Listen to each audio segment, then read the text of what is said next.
Okay, welcome back. Now, we want to talk about ISO framework. Now, when we say ISO framework, what do we mean by ISO framework? Now, ISO is a framework that falls under ISMS. The full meaning of ISMS is Information Security Management System. Now, ISMS was established to take care of three things. One, to be able to identify stakeholders and their expectations of the companies in terms of information security.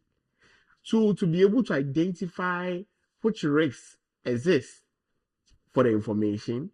And three, to be able to define controls or safeguards and other mitigation methods to meet the identified expectations and how to be able to handle these risks. And that is what ISMS is. Now, the benefit of implementing an ISMS primarily results from the fact that it helps to be able to reduce information security risks. So reducing the probability or the impact of the risk that is involved. When we talk about ISMS, ISMS has a family that has to do with all the ISO controls or all the ISO frameworks. And so those standards that ISMS has, they have 27,000, 27,001, 1,002, all the way to 27,019. And the ISMS family of standards includes standards that define requirements for an ISMS and for those who are certifying such systems.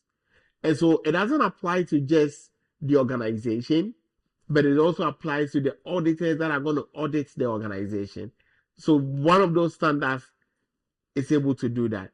Now, they provide direct support, detailed guidance, and interpretation for the overall process to establish, to implement, maintain, and improve an ISMS.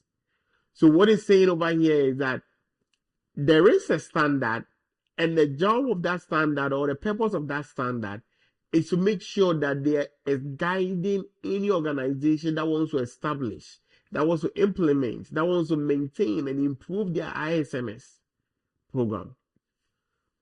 It also talks about addressing sector-specific guidelines for ISMS and also address conformity assessments for ISMS, meaning that there are certain guidelines that apply to specific organization structure, like business continuity, like contingency planning, like HR or human resource planning, management. Now, ISMS has a standard that addresses that specific need. And if you are being called to be able to come for an audit, ISMS will also help you in that. The most popular ISMS standard or framework is what we call the ISO 27001. And that is the most used standard for implementation and certification. Now, organizations of all types and sizes still go through this. Now, if your organization collects or process or store or transmit any kind of information, or if your organization recognizes the information and related processes, systems and network and people are important assets for achieving these organization goals.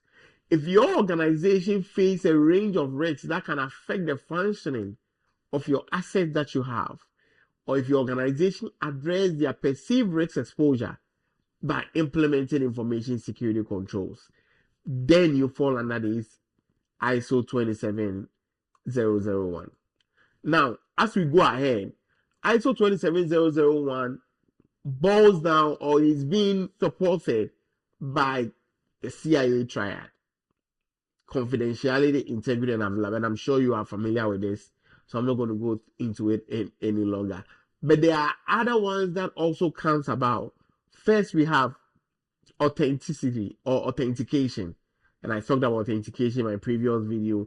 I've talked about accountability. I've talked about non-repudiation. I've talked about reliability. And all these, in addition to the CIA triad, is what ISO 27001 is about. Now, the ISO has 14 control families on 14 safeguards that are being used to be able to ensure that companies are being certified ISO 27001. We have information security, access control, cryptography, human resource, asset management, and so on and so forth. And this is what I want to tell you about ISO. If you want a detailed course on ISO, check out our ISO 27001 course, and we'll get back to you shortly.